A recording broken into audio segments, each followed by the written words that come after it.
and once again, welcome to another edition of the Arena Craft Podcast, a show dedicated exclusively to Magic the Gathering Arena. My name is Arjuna. I'm one of your hosts. Along today with Covert Go Blue, the oft-referenced, the very blue, the incredibly blue mage, the one and the only best one and best of one, Covert Go Blue. How are you doing today, my buddy? I just wrapped a stream, so I have the on stage buzz that comes when the show is kind of over, so I might be a little crazy. And I just want to take the moment to also introduce the other host of the show, the sleeveless, the bearded, the accented, the spectacles wearing, the shiny haired Arjuna Perkins. Wow, that's awesome, man. You know what? I usually have to intro myself in some random fashion, so I appreciate that. You know, if there's one thing we do on this show, it's give hosts props, whether they're guests or just existing hosts, and I'm glad that we do that, because we're pretty cool, man.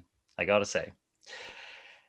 I agree. You're cool, at least. That's a thing I say all the time. You are cool. I just kind of I'm just along for the ride.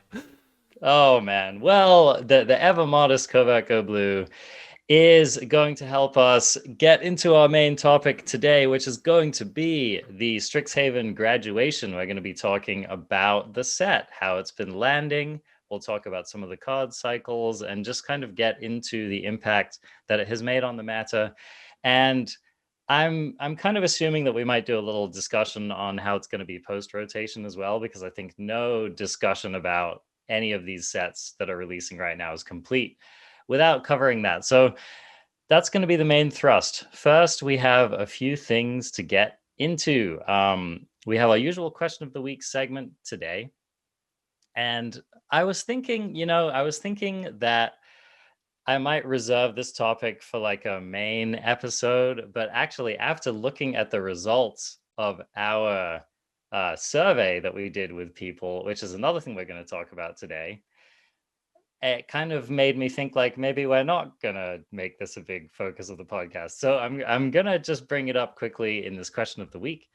And it was asked by user Clicks, who we mentioned recently on the show, who also recently asked a pretty good question that I think will be helpful to people. Clicks asks, regarding additional options, programs that run in the background while playing Magic, are there particular ones that stand above the others that provide value to the player, and which ones do you prefer and why?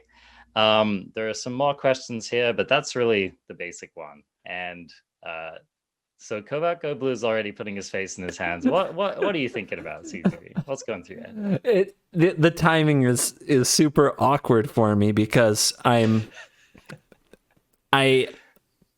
have had a great relationship with a deck tracker that I've been mentioning in all of my videos, and they've paid me a lot of affiliates thanks to the downloads. Thank you everybody who's downloaded it, but I'm about to switch which company I'm sponsored by, and I don't know which one I'm supposed to plug right now. Oh no, okay, all right. Well, you just got to give them all equal shrift and hope that it all works out in the end, man. Dude, it's so awkward. Way to put you on the spot, baby. Well, you know, if there's anything I know about you, CGB, you're a great improviser, so I think we'll do well. The first one that I want to mention is untapped.gg. If you're not using this one, you should be. I feel like this is a pretty clear front runner in terms of features, ease of use, the way that it's presented. Untapped.gg is just a total winner. Do you agree? Yes, because it's the one I'm switching to. Okay, all right. It's the one I didn't work with in the past. I've had a long-standing relationship with AetherHub.com, and their tracker is called MTG Assistant, which is good, and I like a lot of things about it, especially the way it plugs the hell out of my content. So, but it's definitely worked fine for me. But Untapped has always looked good. Lots of other streamers use it. And they just launched a new overlay for Twitch streamers that looks absolutely fantastic and tipped the scales. Yeah, it tipped the scales on what I want to use. If you guys are familiar with Cardboard Live, it's an overlay that lets you get close-ups of the cards while I'm streaming. So you, the viewer, can, like, on Twitch, hover over a card and see exactly what it does. Every time somebody from YouTube comes over to Twitch, like, one thing they have to comment on is how sweet Cardboard Live is. Untapped GG does a lot of what Cardboard Live does in their new Twitch overlay, but a lot better, cleaner, even easier to use. And they're updating it regularly, which Cardboard Live struggled with. So I'm going to be working with Untapped GG starting maybe tomorrow. It's unclear. That's why the timing is so awkward, because I'm not sure which contract I might be under. But neither one restricts me from saying what I want to say. I just thought it was a pretty funny kind of hashtag sponsored, not sponsored joke to make. Awesome, man. Well, I mean, you're going with the right tracker. So let's just talk briefly about some of the benefits of untapped.gg. First of all, I think one of the things that set them apart right away and for a long time is just that they're very good at tracking the decks that you're playing, like in Constructed, and giving you win percentages. And, you know, they'll track revisions to your deck and the win percentages based on that.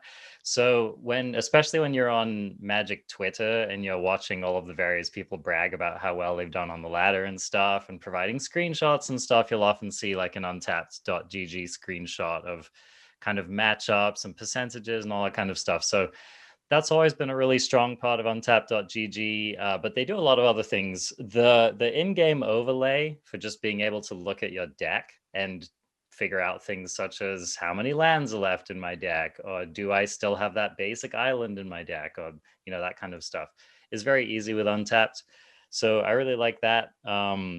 Another thing that I like is they recently added a collection tracking feature, which I am somewhat of a completionist. I like to know whether I've collected all the rares in the set, especially because, you know, I draft a lot and I try to build my collection through drafting. And so that collection tracker is really a value added for me. I was using other software to do that in the past. And frankly, I just love that Untapped does it. Anything that I haven't mentioned, CGB, that you like about Untapped? You mentioned so many things. Yeah, since I haven't actually used it yet, I don't actually have it on my computer right now. We'll get the update from CGB in a couple of weeks. Yeah, and it'll be totally sponsored. He's getting paid. This is nice things, dude. This is why it's simply the most awkward question you could have asked. It really is. It really is. Okay, a final thing that I like about Untapped, and this relates to our friend of the podcast, Nerd Girl, is that they have an overlay for drafting, which gives you ratings for the cards. And it's a great place to start if you're not familiar with a draft set or if you're new to drafting in general.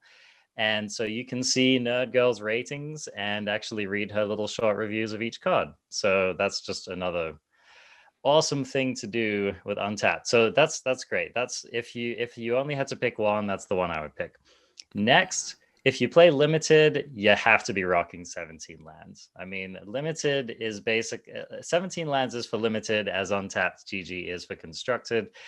17 lands is an amazing, amazing, amazing piece of software. So first of all, they'll just track your draft from start to finish. You can go back and review each pick. You can review where it all went wrong, where you train wrecked yourself picking that pet card, which you really shouldn't have picked. But then it will also analyze your gameplay. It'll keep track of your record. And the big selling point with 17 lands is that they freaking track everything and they have a massive database, and it just provides more information. Like, I feel like people have made entire content creation careers off of analyzing 17 lands data. So this is like, if you're like a sweaty competitive player, then I highly recommend looking at it. Even if you don't use the information to help your picks, it'll tell you about the meta game. If there's a particular card that you are like think you're higher on than other people, you can pull it up on 17 lands and see what the numbers suggest. So anyway, anything to add about 17 lands? Just for somebody who hasn't maybe used 17 lands, can you give kind of a, like, when you're talking about the data, like what kind of data? Can you give some examples? Yes. So, for example, 17 lands will tell you what percentage of games, or how likely you are to lose a game of Magic after you draw a certain card, or how likely you were to win a game of Magic once you resolved a certain card. Or Wow. it gets Okay. granular like that. I mean, it's like it's granular, dude. I myself don't really use it because I like just kind of going wild. I like raw dogging it, as it were. Um, but but Okay. like, if you can think of a statistic that you'd be interested in knowing, 17 lands is probably tracking it in some way or another. And they'll have a lot of similar but slightly different metrics. Yeah, I wish I could provide you like a really, really excellent example. I can't, but suffice it to say that there's many different listings you can pull up, and charts and rankings, and you can sort by many different metrics. So if there's something you're curious about, um does this combat trick work out when I draw it, stuff like that, or how often do I get to use so and so, or is this bomby bomb really as balmy as I think it is, or are other people picking this card as highly as I am, all that kind of stuff. 17 lands is tracking. So Okay. Neat. Yeah, I it's haven't I didn't very touch good. that one. So okay, cool. Yeah. Sounds like the limited players will love it. So tell the people briefly about what's good about MTGA Assistant, because I haven't used that one. So a lot of it is in.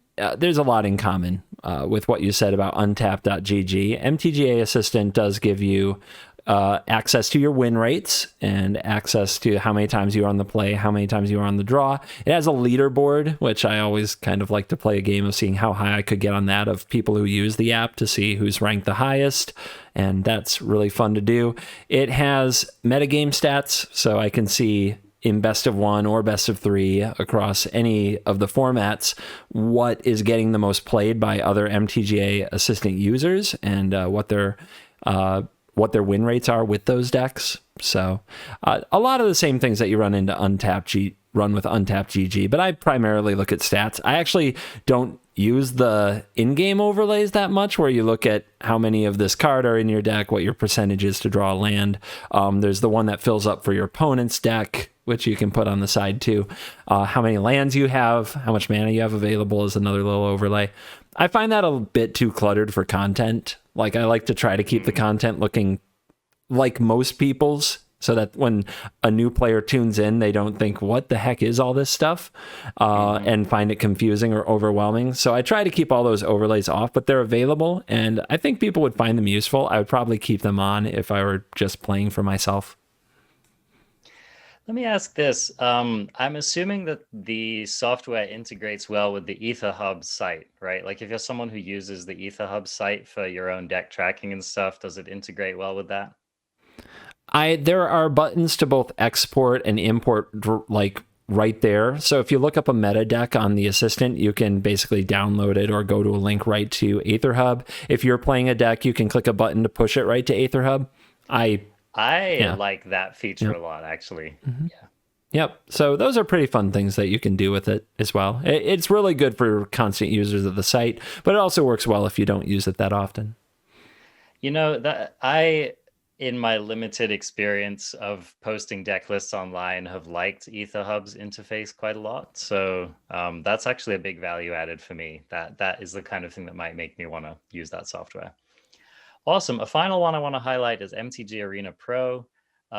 This one does a lot of the same stuff as the other ones do. In all honesty, I don't think it's quite as cutting edge or has the features that those other ones do. One of the things I wanted to highlight, though, is that they're very good at how do I put it? This tracker is really good at doing things like tracking changes to decks and comparing decks. So I actually asked them recently to make a tool, and they did make a tool, which is a deck comparison tool. And so if you have two versions of a list and you want to know what's different about them, then this is a really great tool to use. So that's a hot feature of MTG Arena Pro that you might want to check out. Yeah, so if you have your favorite Sultai list and you want to compare it to, and you load up like your favorite streamers list and you want to know exactly which parts are different, it can do that for you. Yep. It can. In fact, there's Nice. a whole part of the software dedicated to Sultai Ultimatum, as it were, because hey, it's a popular deck. So there you go. It's also, Ultimatum's actually one of those cool lists where like no one can agree on what the right list is, and I just think that's really cool. So use MTG Arena Pro and figure it out.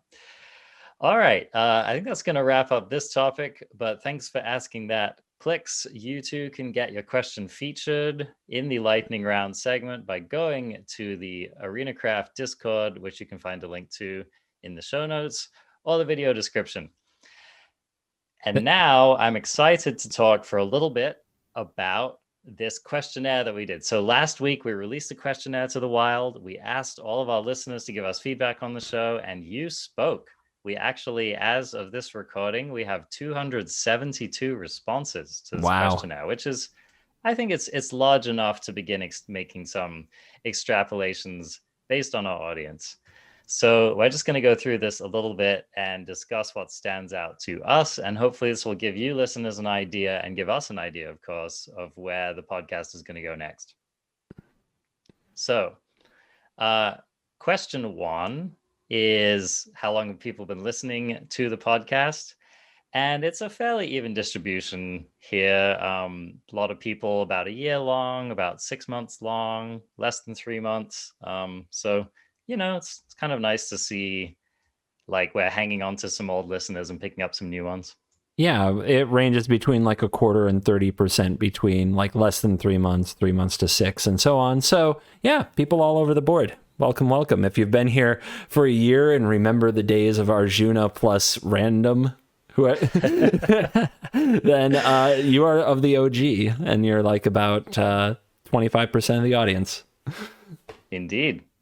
Those are the true to blue crafties right there. Yeah, because they put up with me. Like ever since like I came in here and became a regular, and they didn't give up. Like you guys are strong.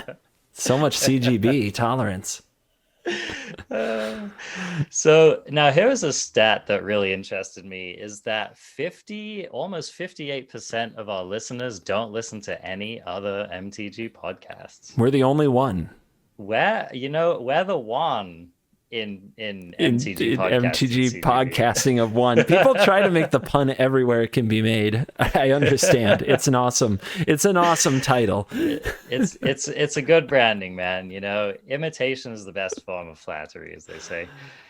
So yeah, and then 33% of our listeners listen to a couple others, and only 8% are in the category that you and I hang out in, Kovako Blue, which is constantly listening to other podcasts. So, yeah.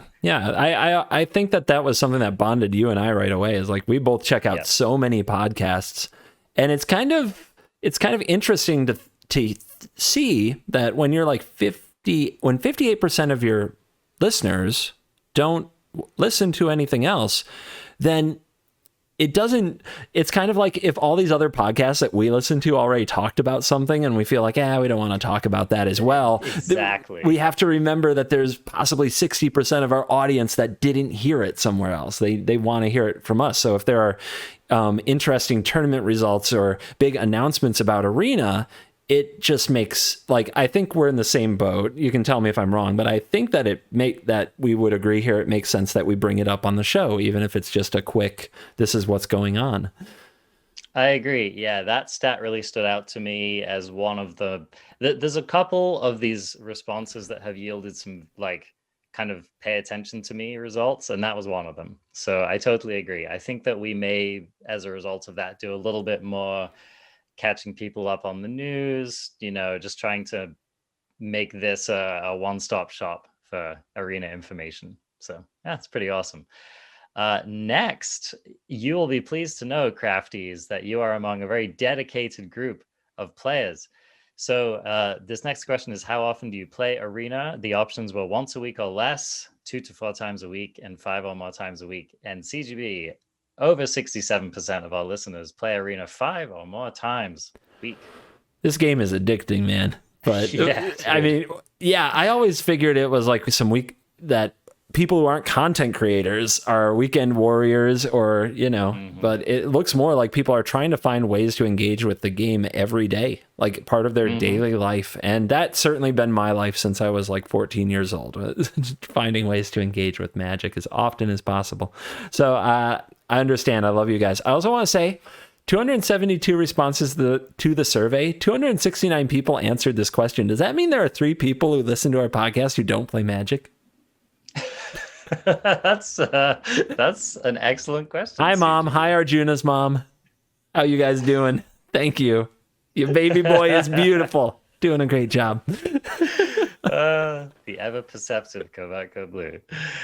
Okay, which term best describes you as a player? This was one of the most important questions for me in making this questionnaire, and I found this interesting as well. So the answers were ultra casual slash meme gamer, and then semi-competitive but relaxed. Then the next option was pretty competitive, hits mythic every month, and the last option was ultra competitive, wants to top 1200 every month. And so, by far, the overwhelming majority of our listeners are in camp number 2, semi competitive but relaxed, with 68.5% Round that of up. you. Round that up. Round that. So, Round. Round it up. okay, if it were 69, it would be very nice. Yeah. All right. Go on. So, rounding up is nice. So, let's go with that. So, 69% of our listeners semi-competitive but relaxed, which I find interesting. CGB. I was thinking that a higher number of people would fall in the third category of people wanting to hit Mythic every month. But it turns out that a majority of our listeners don't seem particularly concerned whether they're Mythic gamers or not. But they do still, I mean, when you say semi-competitive but relaxed, I get the impression that they actually want to know what's going on in the meta and feel like Yeah. in touch with the decks that they play against, and they want to play good lists probably. So that's what comes to mind, is somebody who wants to be in touch with what's going on in the meta and know the matchups and be playing pretty good decks, even if it's whether it's their own creation that they're tuning for the meta or whether it's a net deck that they're trying to become better with, so to speak. Yeah. I think that's perceptive, and I agree with you. It's interesting to see that 2.6%, 7 respondents, said that they're in the ultra competitive top 1200 bracket.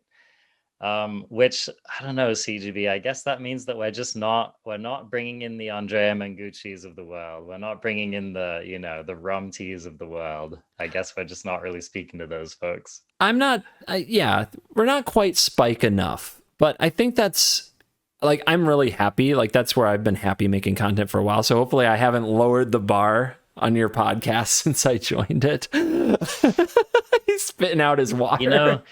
The spiky magic is a segment well served with podcasts. So I think we're doing fine. Okay, now this is where the data starts to get kind of granular and interesting. So the next question was, which formats do you play regularly? Choose all that apply. So not unsurprisingly, the vast majority of people picked standard best of one. So 86.7% That's a said that lot. they play standard best. That is a lot. That's It's a actually a lot. little bit. So the delta between that number and the percentage who play standard best of 3 was wider than I thought. So we had only 24.8% of people say that they played standard best of 3 regularly. 25% playing best of 3. See, best of 1, man. Which is where it's at. That surprised me. Yeah, we have 69%. We have a large percentage engaging with standard, like 5 or more times a week, and a lot of them are playing best of 1. It's very interesting. Yeah.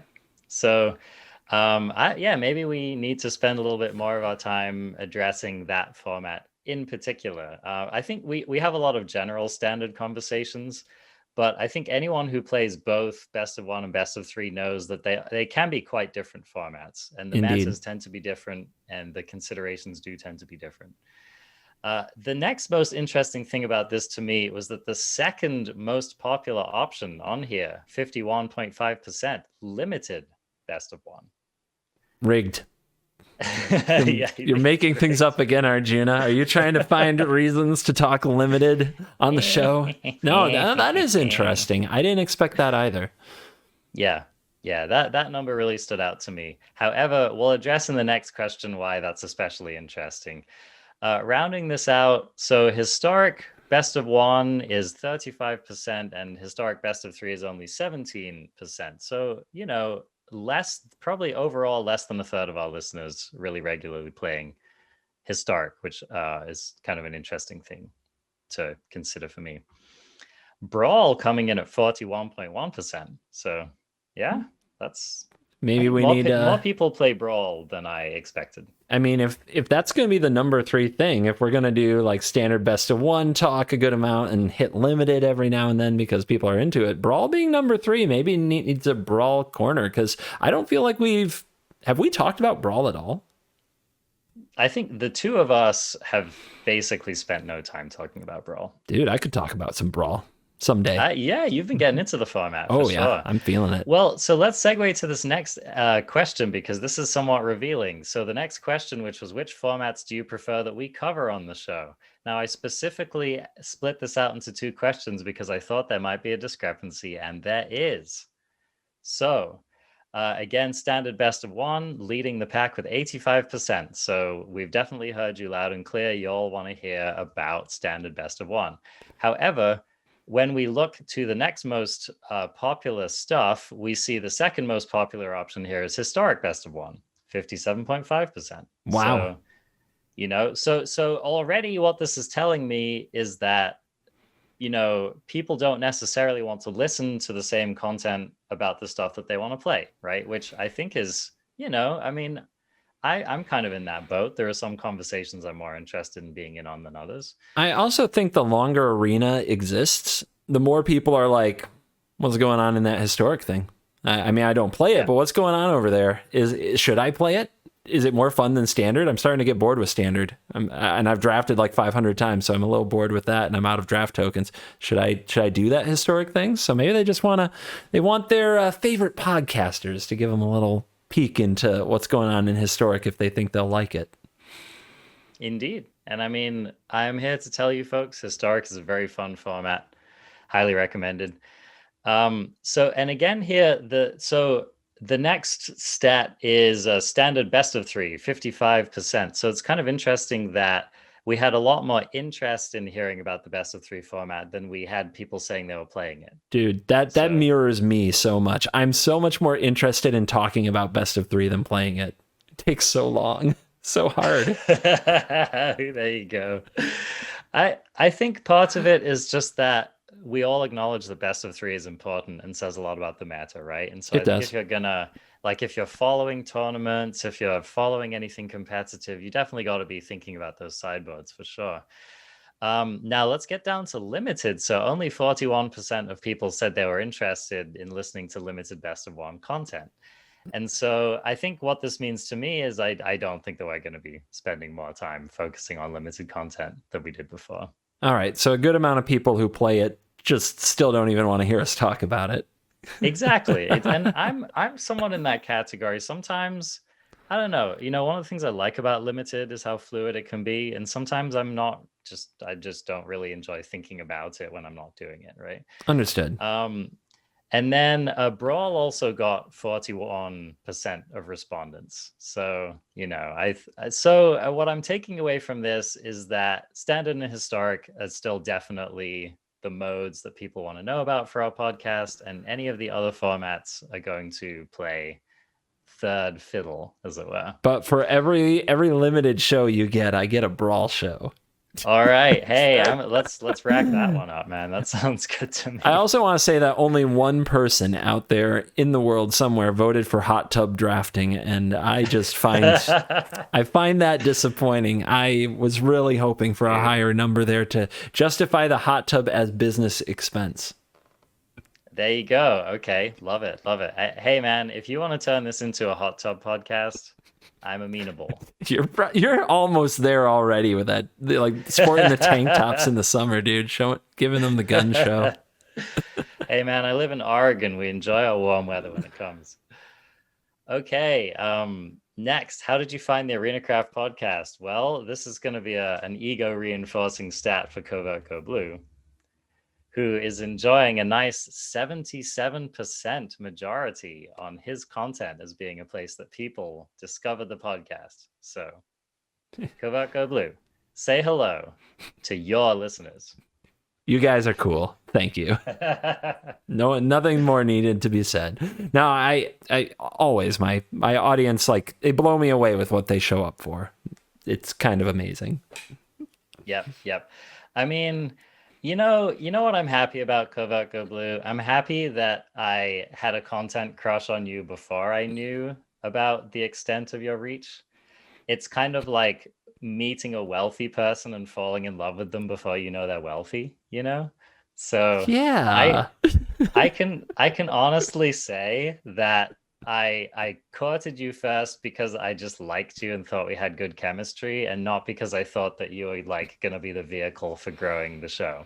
That, or you're pulling So, you pulled an effective honeypot, or what is the trap that they call, like the scam that they call, where they like get like a rich person to fall in love with somebody and yeah, it's a gold digging oh scam, yeah, right? gold digging. Something, There it is. yeah, something like that. Yeah. We ain't saying he's a gold So digger.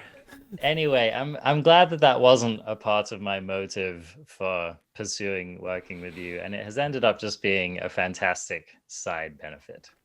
Oh yeah, So, value add, man. yep. And then I won't go into 77%. That's the stat that should stand out. All right, what topics would you like to see the podcast focus on more? So this is very juicy. Mm-hmm. And it did reveal some interesting stuff. So the highest number is metagame discussions, 76.8%, which is basically how our content creator relationship began. I think the first 3 shows that we did together were metagame roundups. Yep. And then the second most popular option was competitive deck lists and evaluations, right? Yep.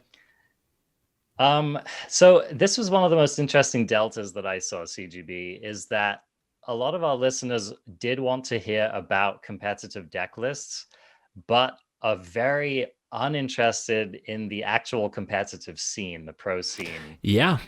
That Magic. Yeah, 33% interested in the pro competitive scene, which mirrors Magic itself. They just have never been able to get people interested in the pro scene, but everybody wants to know the decks. Everybody wants to basically get the best deck so they can go try to maximize their own time value and win rates. Yeah. That's the long story of Magic for sure. So maybe we need to do less shows talking about who's in this tournament and just grab deck lists and talk about the decks and the changes and the cards that it plays. And maybe we need to do more of the shows that evaluate one deck. I think there was plenty of comments about that as well. Yes, yeah, those did register as some of our more popular episodes for sure. And yeah, I think this is a great opportunity for us to give you, the audience, a chance to participate in this podcast. If you've been following a content creator who's like really mastering a deck, or someone who's brewing a deck that you really think is going to be tier 1, pop into the Discord and drop a note, or you could leave a note in the comments on CGB's YouTube video for the show. Just let us know, because I think we're both always interested in what's next. We're both always interested in the Aaron Gertlers of the world, the Rints of the world, people who are kind of brewing around the margins and getting results. So definitely let us know for sure. And then we also got a lot of people enjoying our card previews and stuff like that. So we're definitely going to keep doing those. Another one that surprised me was overall Magic strategy and level ups was one of our highest rated things, which I thought that there would be some interest in that, but maybe not massive interest. But it turns out, I think it's one of the more popular things that we do is level up and how to get better at Magic episodes. I want to give a shout out to all the people who listened to the Scams tier list episode and still took the time to leave comments defending frickin' Necromentia. I mean, you knew it was going to happen, CGB. You knew it was I going to just, happen. I'm always, like I said, I'm always blown away by my audience. It's kind of amazing what they do. Some people are incorrigible, CGB. They will not stop, man. They will not You stop. you can remove all 4 copies of Necromantia from their deck, and they'll still try to cast it somehow. Hmm. What else stands out to you about these numbers, Kovako Blue? I think that some of the things that stand out the most would be, I thought that the new card and preview card reviews would be higher. It's 56.6, which is not bad. And I don't think you and I are going to stop doing them, because I think we both enjoy it and feel a compulsion to do it, because it prepares me for my job. It prepares you for going out there and doing really well in both limited and constructed early on. Like, we just get a better grasp of the cards if we read about them and talk about them with each other, and sharing that with all of you hopefully helps as well and gives you a lot of content.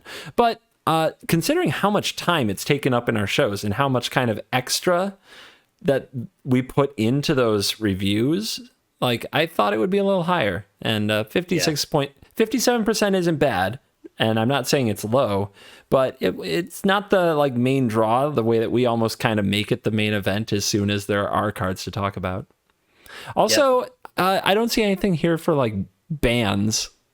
Like, when there's, I guess, MTG Arena news and arena related stuff, MTG news would be where bans fall. But I will tell you, like, on a numbers side, listeners, viewers, nothing moves the needle like a card getting banned. Like, nothing actually makes people show up like a banning. So it's true. Yeah, that's what we've noticed as well. I just forgot to put that on here, but I also didn't need to know that would be a popular topic, right? Yeah. So, the numbers tell us. They tell us when we podcast about a ban, boom. People love it. That's the magic. So keep printing those Omnaths, wizards. Now, which topics would you like to see the podcast focus on less? So this is, predictably kind of an inverse of the last question, but we are seeing the pro competitive scene is tied with add-ons and software for the least popular topics. Is this not the most awkward question that Clicks asked that you picked for this show? How do you feel right now that I needed to get it out of the way, CGB? That's I needed to just get it off the plate. Well, if we didn't do it now, we can't justify it later, because add-ons and software is tied with the pro competitive scene as the things that people want to hear less of. Yes. Great. Which is funny, because we really don't ever talk about add-ons and software anyway, and people still just want less of it, man. So other interesting numbers here are Brawl.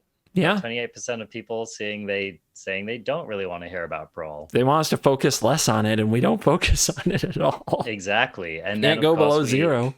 We did have people saying focus less on limited as well. So, I think that this in a lot of ways just reinforces the idea that, focusing on competitive decks, focusing on meta games, focusing on, just how to get the average player to be playing better really seems to be kind of the highlight. Okay. Yep. And then, this next question was one I wasn't looking forward to the answers on. Oof. How long would you ideally like our podcast to be each episode? I say this as we're pushing 40 minutes on this without having gotten to our main topic yet.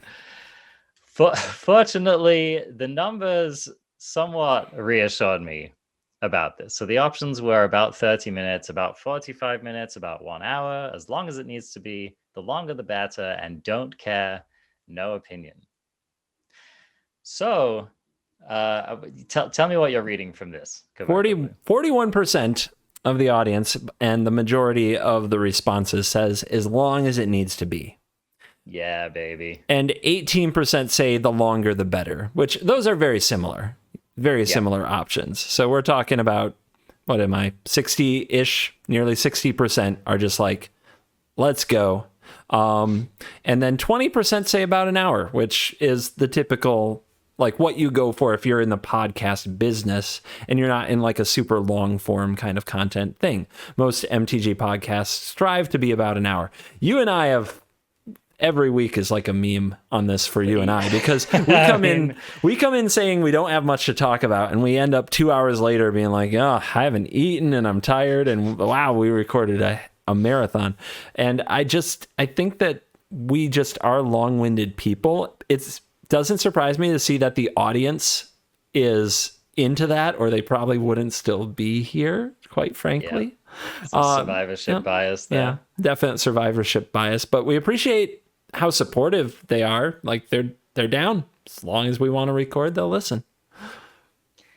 So unfortunately for those of you who chose 30 minutes and 45 minutes, I'm sorry. I don't think it's likely to get better for you anytime soon. Not with us. Take that as an invitation to stop listening, but just know what you're in for. You know? Yep. All right. How regularly do you listen to the Arena Craft podcast? So we have about almost 50% listen every week. 37% listen most weeks. And the rest of you, what are you doing? What are you doing? Hey. Hey, don't go after the respondents. That's my job. That's what I do. Oh, okay. You're the good guy. Rewind. So, Covert Go Blue, what are you reading from this chart? I'm reading that about 15% aren't committed to the dojo here.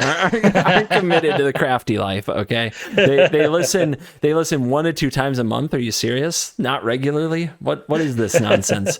Whereas 37% are here most of the week. Thank you very much. 48% listen every week. Now, you've had a podcast before this podcast. Like, you have some podcast background. How do you have any idea, like, what if this is like good for a podcast? It sounds awesome for me. Like, if I had these kind of numbers on my YouTube videos, I have a lot of turnover between videos of who watches. So I'm curious. This seems like about average to me. It seems about average for like a decently performing show. One of the things that we have going for us as Magic podcast content creators is that, like, people either don't know what we're talking about, which is the general population, or they do know what we're talking about, which means they play Magic. And Magic fans are like fanatics. Okay. Yeah. If you're someone who plays Magic regularly, you're like an opium addict level of involved, right? And so, I mean, that's kind of running in our favor, because if someone's interested in listening to a podcast about Magic Arena, then like that, those fish are just right there in the barrel, man. Hey, kid. Hey, come over here. You wanna try a podcast? You look like you need a fix of some MTG content. You wanna try this podcast thing? Come on, let's go.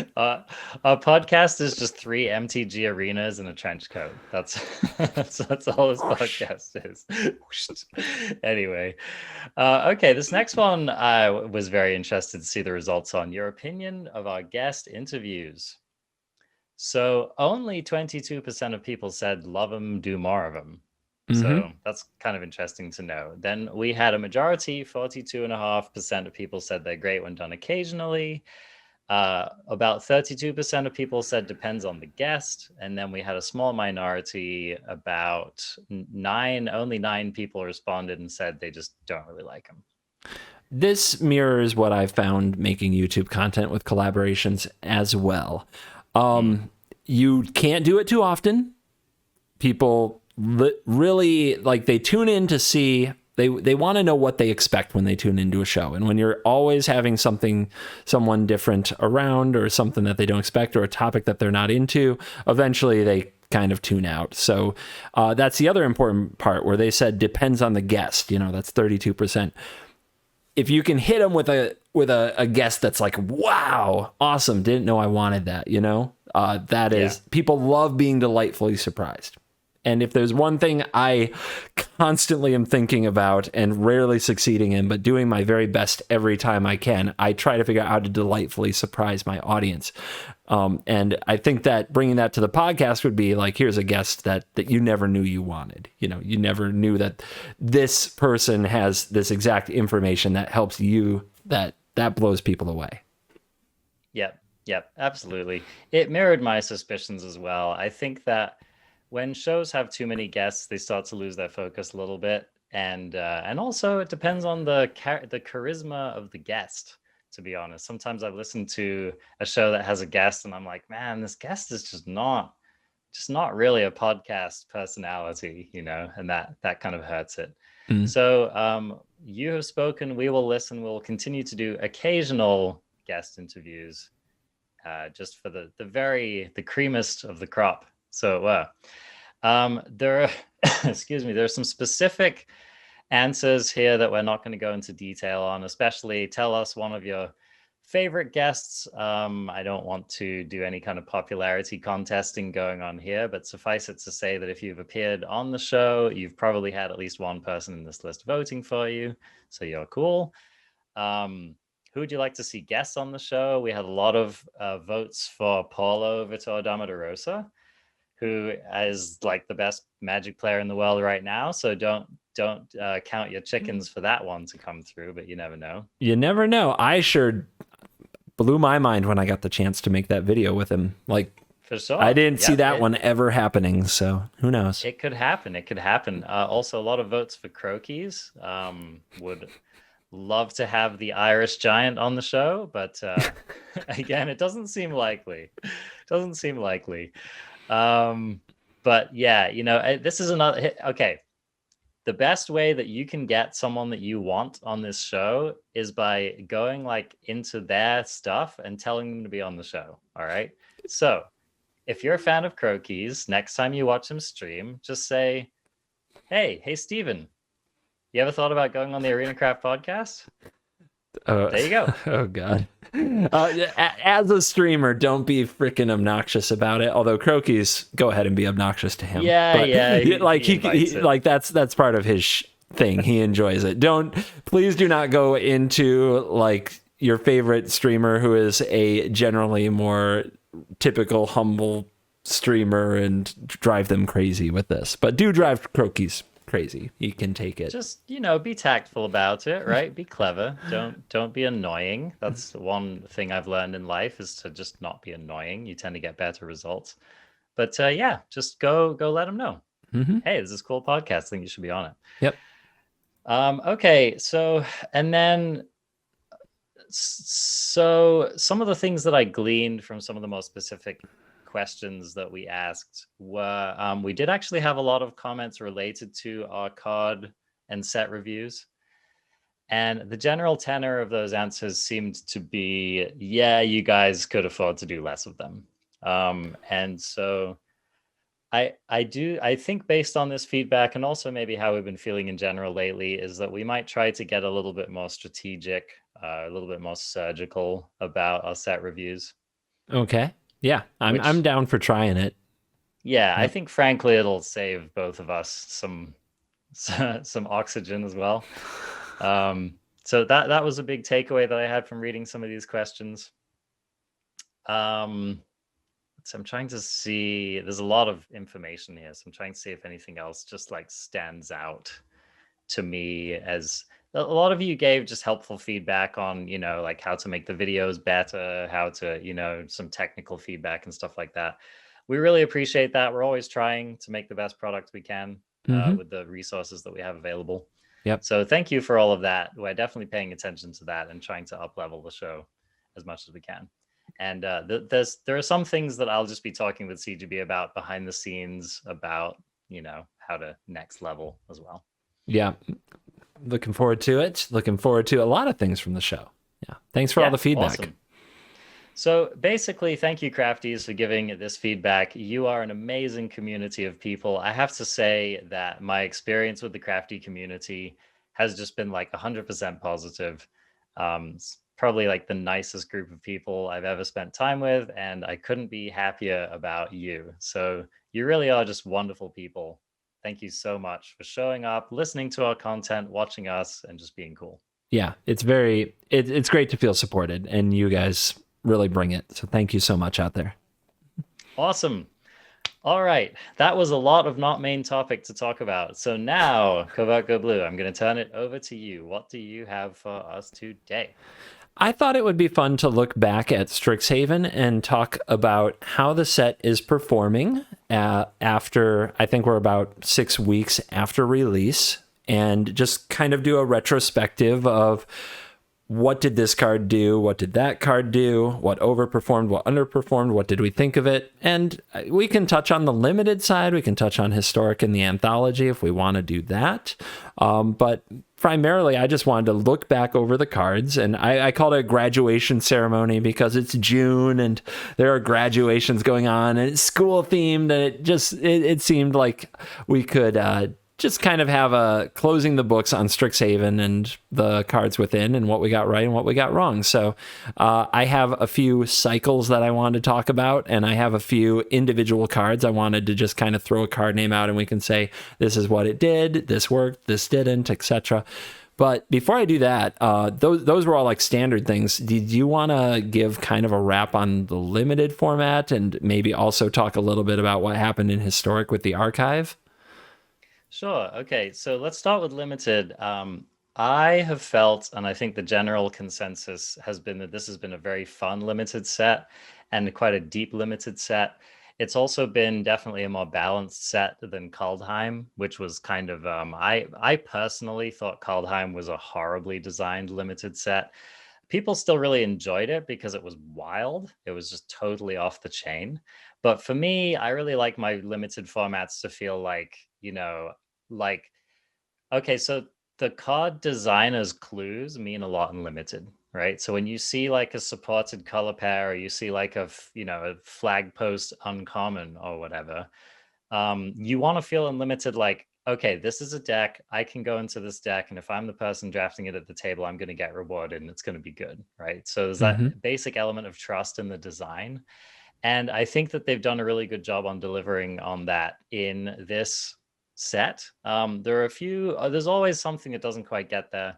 For example, Lawhold is probably the weakest combo so far, which just means that you usually have to splash to get the most out of that color combo. You can still, I've gotten 7 wins with Lawhold decks. Silver Quill is, I think, kind of emerging as one of the most consistent and strongest archetypes, but they have this whole counters synergy, which didn't really get there. So Oh. Silver Quill decks tend to be a bit more like combat tricky. There are some little bit more control-y versions. So it tends to be a bit more that way and not about like making this tall board that you're stacking up on. You were going to say something, CGB? Oh, I was just thinking about how the synergy didn't get there and how I guess you'd probably need the green from Abzan. So I've seen, like, when I've watched a little bit of limited here and there, and I see a lot of like the tricolor pairs, like the off, what are they called? They're not the shards. The wedges get played, I believe, is what it is. The enemy pairs like Mardu and Abzan and Sultai and Temur. Seeing a lot of Temur spells decks. Yes. But yep. did lessons overpower it? Like did you have to have good lessons, or it was a bad limited experience? So they weren't required, but strongly advised. There's only one less. The mechanic as a whole was really great. I think it did somewhat lessen the replayability of it because you just have the same cards showing up so often. Get it? Lesson. It was kind of get it. But there's only one lesson that really ended up bothering me, and that is environmental sciences.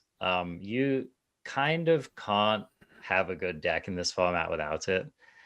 And fortunately, it's a common. If this card was an uncommon, it would be like people would be first picking it over bombs, I swear to God. But it's just like the decks where you didn't manage to pick up a sciences are basically always going to be worse than the decks where you did. So that's a one miss for the format overall, is that when you have a card like even a common, even a colorless common, which is basically required to be able to perform, or like, for example, the sealed pools that have an environmental sciences are like 10% more likely to win than the ones that don't, right? And so Holy like cow. So this is like the mythic common of the set, and Okay. that doesn't happen very often. It really doesn't. So, people are first picking environmental sciences. People are wheeling like high tier uncommons in favor of first picking environmental sciences because it's just that important. So I think of that as a fail. But overall, one of the best limited sets I've played in a long time, and I think it's really, really good. Highly recommended. As far as the Mystical Archive is concerned, I mean, I'm stoked about it. I am always happy to see them adding powerful cards and cheap cards. Like, I can't stress this enough, man, is that like you can put as many freaking Vorinclexes as you want into Historic, and the format's not going to change, right? It's not going to substantially change.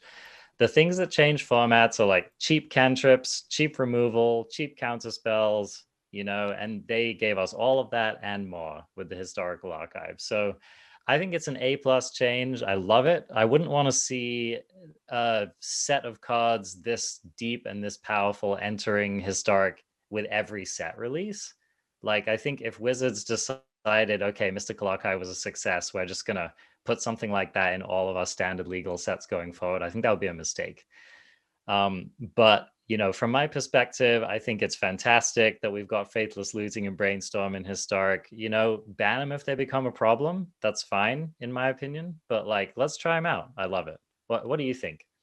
So they released the meta game for the upcoming Strixhaven Championship and the historic portion here just recently, and I'm trying to pull it up quickly because it's really interesting. And Yes. Yeah, if you didn't see it, I'm like following Magic Twitter on esports is how I find this stuff, and it's kind of weird that you have to do that and use Twitter when it's not really my thing. But yeah, is it so? It kind of shows just how insanely pushed blue and red really were by the archive, because 35% of the historic meta is going to be Izzet Phoenix. Now, this is an incredibly popular deck. I'm not surprised a lot of people are playing it, but 35%, those are numbers that usually push broken territory in an event like the Strixhaven Championship, which is not like an MPL size field. It's a wider field. I think it's between 300 and 400 players. I could be wrong on that. Somebody might correct me on that, but it's over 200, I believe. So that's a big deal. And then 18% of the meta is Jeskai Turns, which is Time Warp, Brainstorm, Velamachus Lorehold. Just tries to take all the turns with the creativity card. Indomitable Creativity? Yeah. Which that one surprised me. Not that I wasn't surprised that someone would choose it. I'm just surprised that it was the second most popular deck in the meta game. I didn't think it was that good, basically. Yeah, pretty surprising. Jeskai Control, which I think a lot of people thought was the best deck in the meta, is number 3 with about 10% of the meta. So 35% is Izzet. 18% is Jeskai Turns. Another 10% is Jeskai Control. And we talk about how overpowered pushed green is. Well, the first green cards don't show up until 7% of the meta, and it's Jund Food. How the mighty have fallen, CGB. Kind of crazy. I did want to comment that I think one of the undercurrents of the second and third most popular deck in this registration, one of the things that highlights is the importance of Lightning Helix. I think that, we both knew that was a strong card coming into Historic, but I don't think either of us imagined that it might actually end up being one of the most popular cards in the format. But I think when you look at the second half of this list, it will teach you a lot about why the first half of this list is so popular, right? Yeah. Go ahead. When you think about what's not there, when you look at a meta and say what's not there, as we've looked at the top 4 decks, there's no aggro. Like nobody's going on the beatdown. And the most popular aggro deck at 5% of the meta is mono black, because they can play things like Spawn of Mayhem. That is Helix immune. You know what I mean?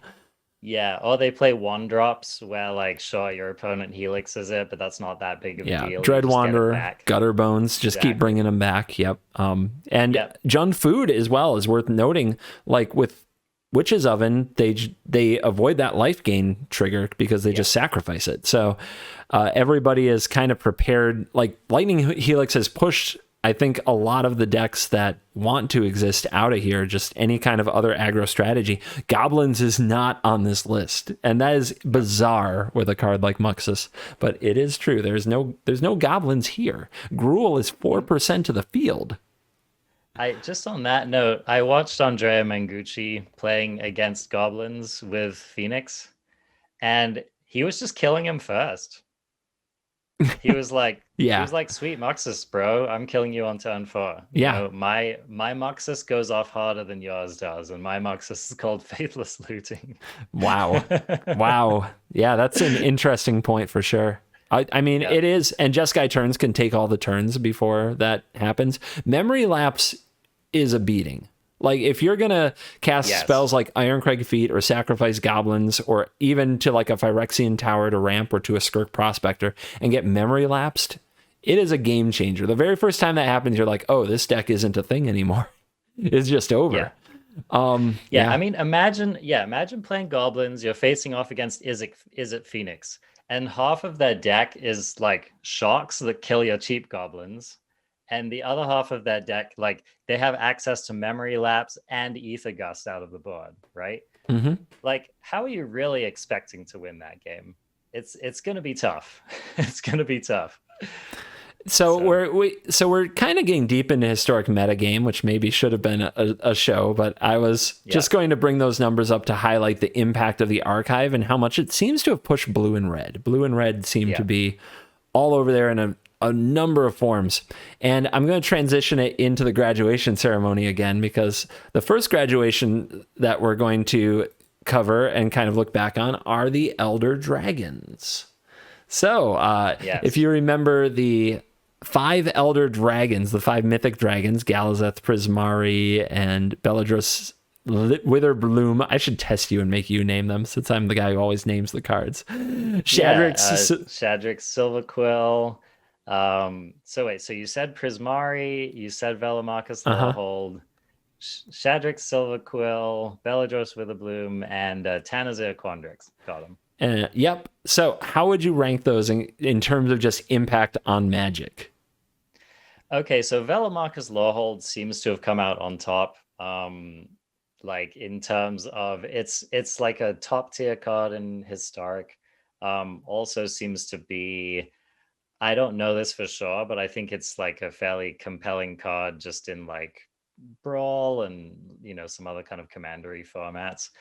So I'm going to put Lawhold first, with Galazeth Prismari being second. Yep. But if someone argued to reverse those just based on the popularity of Galazeth in Standard in particular, I wouldn't blame them. Yep. Those two seem to have come out of it as playable. Velamarcus really only in Historic because of Time Warp. Like, Time Warp seems to have been the thing to push it. I've tried a number of Velamarcus decks in Standard. They're okay. They're not great. And Shadrix and Tanazir and Beladros just, so far, I would call unplayable in Standard, unfortunately. Just haven't really done it. Beladros is the one that's most asking to be broken, but it's going to be hard. It's going to be hard. Oh, God. My time playing that card has been painful, quite honestly. Painful. The number of time it's died and left me with a pest and 10 less life and not infinitely ahead on board like I planned has been very sad. Yeah, it's definitely got to be a certain brew, you know, but the power level is there. So the next cycle or go ahead if you want to. I was just going to say, I like that we had hits from the dragons. I was kind of worried that none of them would be a hit. And so I'm just happy. And I do think Velamarcus Lawhold has a lot of potential. So I will not be surprised if we're seeing a lot of Velamarcusing happening post-rotation. Agreed. And one other thing that I will note is we were having the discussion of, is Velamarcus Lawhold worth cheating into play? That was one of the things that we asked in the set review. We weren't sure at the time. I think it has proven that it is worth cheating. And it's another one of those cards where, you know, all we need are like more 5-cost instants and sorceries to just make it even more worthwhile. If anybody uses the soundbite from Arjuna saying it is worth cheating out of context, I will hunt you down. There you go. Mama CGP taking care of her cubs. Love it. All right. Yeah. So moving along. So there's a mythic cycle of cards that are spells on one side and legendary creatures on the other. Can you name the cycle? Spells on one side, legendary creatures on the other. So not the, and this is mythics. Mythics. the mythics, boy. So yeah, we've got Jadzi as one. Yes, it is. Yep. Let me. I'm not going to be good at this though. You can use a So that lifeline was when you want to. okay. So there was the green one, which draws a bunch of lands. That is the No, that is that's it. That Jadzi. is Jadzi. Yep. Yeah. Okay. Nah, There's I'm only flunking three. out of this one. There's only three. Okay. I'm flunking out. What else have we got? Extus, Auric Overlord, with the Oh, backside of that's right. Awaken the Exodus. Blood avatar. Yep. Yep. Mhm. Yep. And then the Blex, the Vexing Pest, is the third one. I wasn't going to remember that one in 1,000 years. So out of these, I have just failed in every way of trying to make Jadzi a thing, and that is a card that just makes me want to throw up my hands and never try to brew a deck ever again with the amount of failures I've had with it. Blex is the thing that gets shoved down my throat by chat the most that I don't see ever being a thing and hasn't worked out. But Extus is trying to hold together an archetype of a unique sacrifice deck that uses Awaken the Blood avatar, splashes white to cast the Extus side sometimes, and I still think that deck is very good. And if Emergent Ultimatum weren't what it is, like if Emergent Ultimatum were banned from Standard tomorrow, I would look at that black-red sacrifice deck with Extus as a potential top-tier deck immediately the next day. What do you think? Yeah, I think it has a strong likelihood of being a contender post-rotation. I think that, the Plum the Forbidden, the Witch, it's already a fairly well supported archetype. You've got Eye Twitch, which is looking to be poised to be probably a standard playable card moving forward. So it is tough, right? Because it's going to be losing some of its better cards as well. But I agree with you. I think that overall the deck has a lot of strong stuff going on and seems to be pretty well positioned to survive rotation. So, because you mentioned iTwitch, we're going to proceed into talking about learn and lessons in Standard. All right. And so far, like tournament results and pro scene stuff has kind of shown us nobody is playing these cards in Constructed. Like in best of three. In best of three, it's just not a thing at all. But because best of one is a very different format, and because best of one isn't played in the competitive scene, I think it's worth taking time, because I don't think enough people are playing lessons in best of one. I think the amount of people I run into who aren't using the learn mechanic at all is very high, and I think that's wrong. I am going out of my way. I don't think it's by a lot. It's not like this is strictly wrong. But I think that it is a value add to have some amount of learn cards in your deck when you play best of one, because having access to a few niche answers or just some extra value in your sideboard is worth a lot, because the games are very narrow margin in best of one. Like, there's only so many advantages you can gain. You're both probably playing, if you're on ladder, you're both probably playing a meta deck. Somebody's going first, and they have about a 10% win rate advantage just because of that. And from there, the cards you drew have to line up with theirs, and you only get one shot in this battle. So if one of you has a lesson and you're up a card because of it, that's really important. So what do you think about the learn cards in best of one?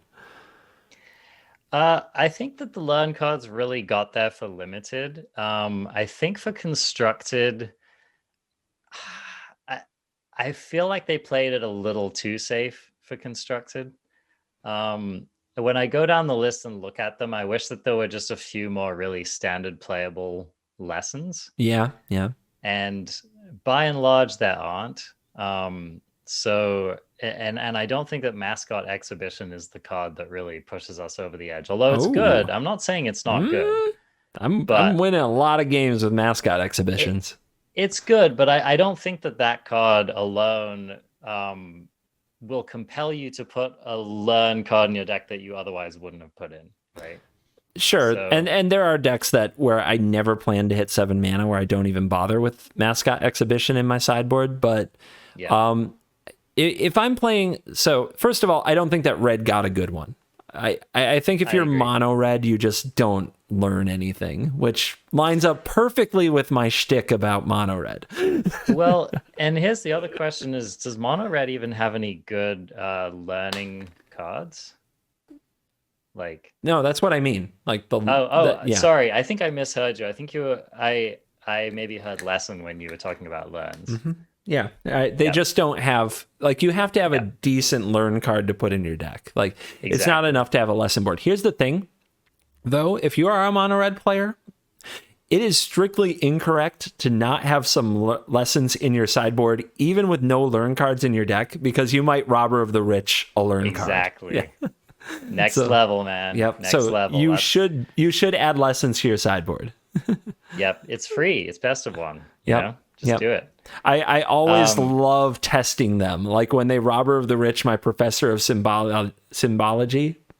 I say yeah. sim blah blah blah because people correct me no matter what I say. But Yeah. when they steal my learn card and they play it, I'm always like, all right, how high is this red IQ? Did they put lessons in their board because they're running Robber of the Rich? Yep. When I think about the lesson learn mechanic for constructed, I think the Esper colors have the best shot. Mm-hmm. I think white is has proven itself to be very strong. Professor of Symbology is just a rock solid magic card in my opinion. Yeah. Eye Twitch is also very good. Sparring And Regimen is surprisingly good in an aggressive shell with like almost all creatures otherwise. Like that card is very good. yeah, and then the what's the pest one? Pest summoning or something? Pest One Summoning is the lesson. The learn card is Specimens. Something yeah, Specimens. hunt for Hunt for specimens Specimens. maybe. Bingo. Yep. Anyway, in a past deck, that card I think is solid. Eye Twitch, of course, as we mentioned, and then I do like Divide by Zero, which I know is a card that you've played. Yes. I Um, love Divide by Zero. I put it in so many decks. I crowbar it into so many decks. Yep. so I think those are all really really solid cards, which I think you can play in standard without feeling any shame. Mm-hmm. I do agree. I feel like red and green really kind of got the shaft. Yeah, the green lessons aren't the finest either. What do we have? We have the four The gnarly mana, the professor. gnarly professor. That's the one. Now Yeah. that is good, but it competes with too much other stuff. When you're playing a 5/5 in Lovestruck Beast on turn 3, the gnarly professor just doesn't. It's not very impressive. Your turn. If you're a green deck that is in the market for a good sized creature, your turn 4 is Great Henge or Embercleave, not the gnarly Yes. professor. Yeah. Agreed. Yeah, there's an embarrassment of riches in the chonky part of the curve for green, and so yeah, we're not turning. Like if I wanted advantage, more chonk and advantage in my deck, I'd probably just be playing extra like old growth trolls or Mm-hmm. something, right? Yep. Yep. So If too bad.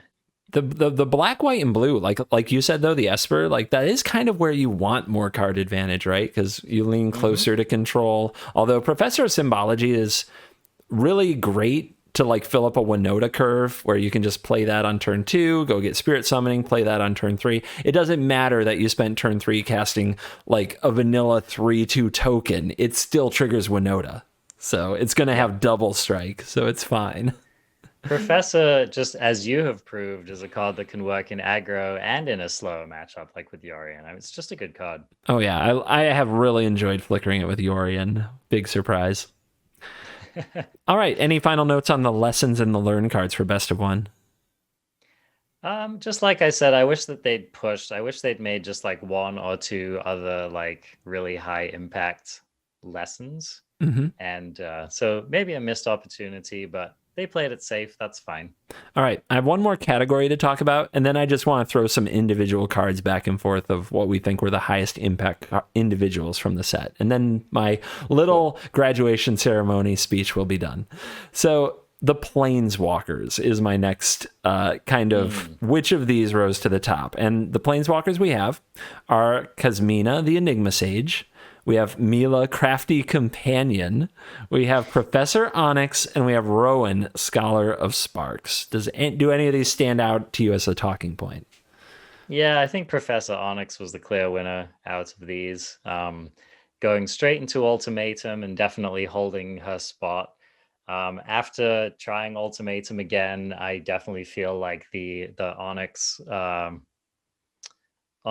with the Praetor is a really solid combo. Yep. With Vorinclex, it's the name I Onyclex. was Yeah. searching for. Do the Onyclex combo. The Onyclex, there you go. So yep, so that was really good. I mean, Onyx has been played in a few just other non-ultimatum decks and has, I think, held her own. You know, it like if you play the Titan's Nest, I think that's another example.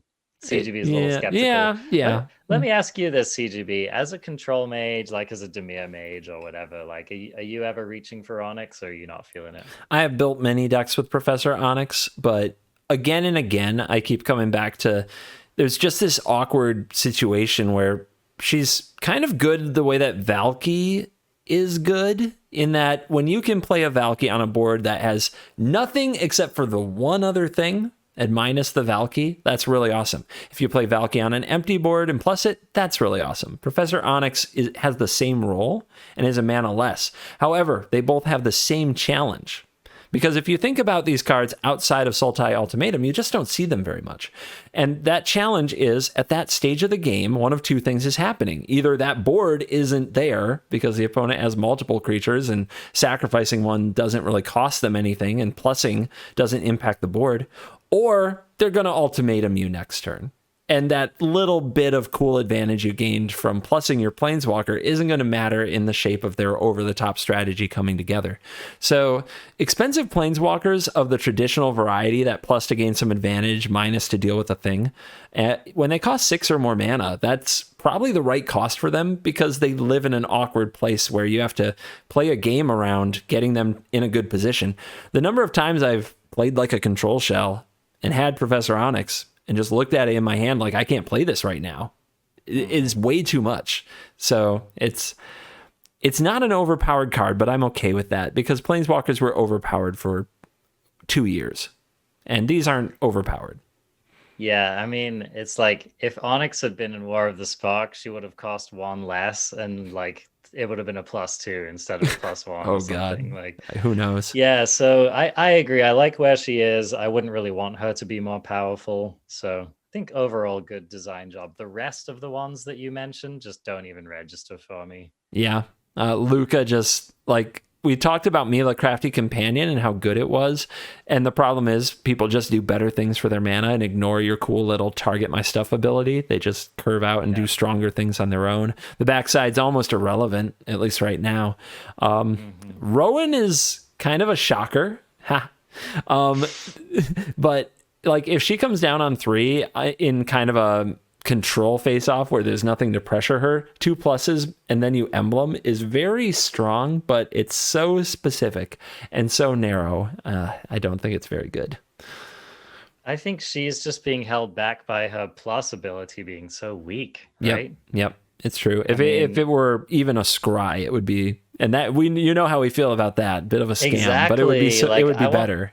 I want to scry or add a red mana to my pool. I don't know. Just give me something a little more, right? Yeah. And Kasmina I'm worried about, because Teferi is going to rotate in the fall, and Kasmina might not even have a friend making it playable after that. It's kind of bizarre. Although I will say with Teferi, like the options with this card were better than I ever thought they were, because with Teferi you can -X to make a creature at instant speed on your opponent's turns, which is like if they attack your Teferi when you have a Kasmina out and you minus the Teferi for 6 and make a 6/6 and block, that's pretty awesome. That's pretty awesome, man. Yeah. I mean, another thing that I think is a bit of a shame with Kasmina is that ideally we would have had like another standard playable fractal card. Yeah. And we just didn't really get the fractal support. So it's a little bit of a shame. All right, I'm into basically my cards of the set. So my nomination for the valedictorian, the champion of Strixhaven, is Magma Opus. Okay, very nice. Oh yeah, this card the ability to make a treasure early turned out to be so much more impactful, even if you never use anything else about the card. But combined with Torrential Gearhulk, Mizzix's Mastery, or just ramping into Galazeth Prismari into Goldspan Dragon and then casting this thing in Standard, this card has actually showed up in a number of decks, a number of places, and had a very big impact on multiple formats, which is more than I would have thought possible upon my first read of the card. So I'm a big fan. Yeah, I think it's just cool for we wrote it off to some extent when we first looked at it, and it's just cool that it has ended up being all that it promised and more, right? So Yeah. I think that it really did earn its seat at the table, and just a very cool card design. So yeah, fantastic card. I dig it. Do I get to nominate one? Yeah, absolutely. Okay, yeah, Elite Spellbinder definitely gets my nomination. I've been getting wrecked by this card in Historic. Wrecked. Wrecked. Wrecked. I had this great turn where my opponent goes, they go turn one Llanowar Elves, and I'm on the draw, and I go my turn one Thoughtseize. And I nab their Spellbinder out of the hand, and I'm like, okay, I can win this game. And then they top deck a Spellbinder and play it on turn 2, and then I'm like, I'm never going to win this game ever. So yeah, that card has just been shredding. That card's been shredding in Historic, and I expect it to be a player moving forward in both formats. I think that card is the main reason that there isn't a real control deck trying to hold Ultimatum in check in Standard, because the aggressive decks, Winota and Mono White, get to play this card. Also, Naya Adventures is playing this card as well. They get to play this card that just comes down and ruins your strategy. A constant in my videos or streams with control decks is I'm like, turn 2, I'm planning to do this. Turn 3 is this. Turn 4 is this. And that's how we stabilize and keep their Winota from popping 5 times. And instead, what happens? Elite Spellbinder on 3, and I just have to every time groan like, oh no. My plan's not going to work and I'm going to die instead. And that card is amazing. And the other one card that I thought might be a top 5 card in the set, and said it might even be the best card in the set at the time we reviewed it before the whole set was spoiled, was Blade Historian. Yeah. Blade Historian is very good, but the reason it's good is Elite Spellbinder. Otherwise, that thing would just come down, die, or the creatures it would prop wouldn't hit the opponent. The fact that Spellbinder comes down, exiles the removal spell, and then hits for 6 evasion the next turn with the help of the Historian is so much better. Yeah, I think the combination of like Doge, Binder, Historian, that's a really solid foundation for Doge? the deck, I think. Is that your way of saying the dog? The doggo? Yeah, what the is doggo. Doge? It's the Doge. The Doge? Yeah. Okay, just Doge. checking. Have you never heard that before? Is that a British thing? Or an Oregon thing? I'm surprised, Kawako Blue. You're usually on top of your memes. The Doge is such a prominent meme that they actually named a freaking... I've seen the meme. They named a cryptocurrency after it. So there you go. Yeah, I've seen the meme. All right, I got it. But I just never equated it with the magic selfless savior. It's always my doggo or my doggy. Yep.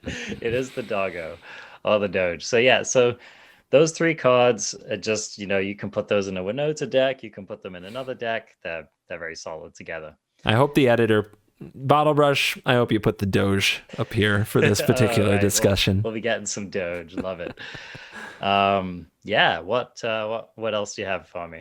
I think that's the main part. Are there any other cards that you think deserve a shout out or mention from Strixhaven? I think that, and then I'll kind of sum up my thoughts on the set as we do the commencement address. Any other cards that you want to throw in there? Like, oh yeah, that card is important to Constructed. I don't know that this is an amazing constructed card, but I did just want to shout out one of my favorite cards in the set, Show of Confidence. Mm-hmm. This is an absolute house in Limited, and I do think that it has a place in Constructed as well, especially post-rotation, no Bone Crusher. Maybe these white Magecraft aggro decks are actually a thing. But going off of the Show of Confidence is just one of the most fun things that I've the Leon and Light Scribe combo with Show of Confidence is just really something fun to do. So that's just from a design perspective, I've really enjoyed that card. Same with Plum the Forbidden. Like when you pop off with either of those cards, the feels are good. So the, Yeah. the last individual card I'm going to say, this is the most likely to succeed. All right. Because it basically already is, and is probably going to be a staple all over Magic for a long time, and might be the biggest card to come out of the set. Expressive Iteration. Yes. This card is actually putting on a show across multiple formats, and it seemed like just another kind of cute selection card, but it's been so much more than that in so many ways. What do you think makes this card so special? I mean, draw 2 for 2. Boom.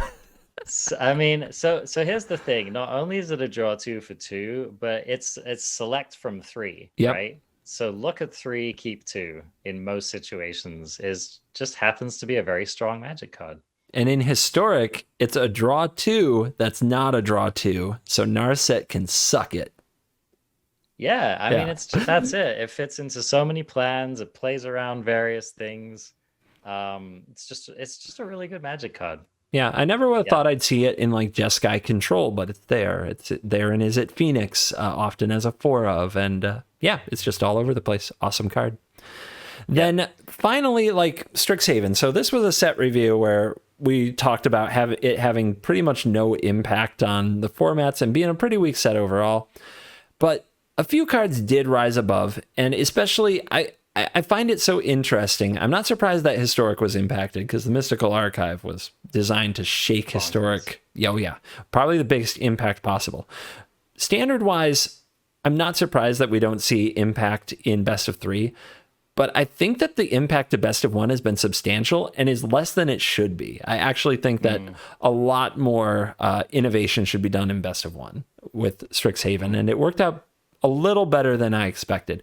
It still wasn't a game-changing set. A lot of the best decks just still are the best decks, but there are a lot of cool things to be done.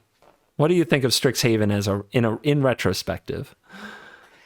I'm just waiting for rotation. Gotcha. I think so. Okay, there are some things like the Dean cycle. I think was just destined to be disappointing for Constructed. I still don't understand the point of that cycle. Yeah, so there were a number of cards in the set that I felt like were they're just a little more memey than they needed to be. Even if they were designing for Commander, I still feel like some of these cards are just ultra memey. So that continues to be my biggest critique of the set, as I feel like there were just some design spaces that seem to go off the rails a little bit. But as far as like the actual playable solid cards, I am excited to see what they do once these powerful sets rotate out and we're kind of left with what happens next. And I do like, like for example, I just personally always like when the black-white combo is playable, right? If there's like any standard deck, which is, Orzhov, or in this case, Silverquill, whenever that space is open, I just think that's really cool. So I hope that there are certain color combos that just do get a little bit more fun in the sun as a result of this set being released. One thing I will say, they usually when like these guilds, or in this case these schools, get pushed, these colleges get pushed, then you have to be playing those color combinations in the future. And at least that's not the case here. I'm pretty sure that whatever comes out in the next set, it's not going to mean that you have to play a combination that has a snarl to be competitive. Like that's just not the way that it is right now. None of the houses are too pushed, so they're not going to define the meta. So when rotation happens, we're not going to immediately be like, well, this takes over, obviously, because none of them really do that. Yeah, I think this set's done a good enough job of it has been iconic enough, impactful enough, and they've introduced enough interesting stuff like the Mystical Archive. And limited is good, and so overall, I'm gonna give this set I was gonna say an A. Maybe it gets a B plus, somewhere in that range. Maybe A minus. I'll give it an A minus. Really? Okay. Blown up here. Just because I think that they put enough into the set to make enough people in enough formats happy that I think that it has done a really, really good job. So overall, happy it was released. Yeah, I'm happier with it. I would have probably given it like a D before playing with it, and I'm closer to a B minus B now. I'm okay with it. I hope I'll love it even more in the fall when Eldraine isn't the shadow and Ikoria isn't the specter looming over the format, when companions are gone, ultimatums are gone, adventures are gone. Oh, what a wonderful world it will be. But there will be many more shows between then and now to talk about that. So that Indeed. concludes my commencement address. Thank you for coming to my speech. Okay, done. So now let's all go get drunk and make poor decisions. One of which is not listening to this show. So thank you very much for showing up to listen to the ArenaCraft podcast week in and week out, for a majority of you anyway. And you can find us on all of the places you would commonly find us. You can watch this on Covert Go Blues YouTube channel if you're listening to the audio version. You can listen to an audio version if you like to watch it but can't do so on a week or whatever. So remember, those two options are available to you. You can support the show directly via the Patreon, and we really appreciate our Patreon supporters. Last I checked, we had like about 47 of those. You're all wonderful people, cool cats, and highly appreciated. So patreon.com/ArenaCraft podcast. You can find the link down below in whatever medium you're using. All right, CGB, I will look forward to checking in with you next week about whatever there is to talk about in Magic Arena. Later, crafties.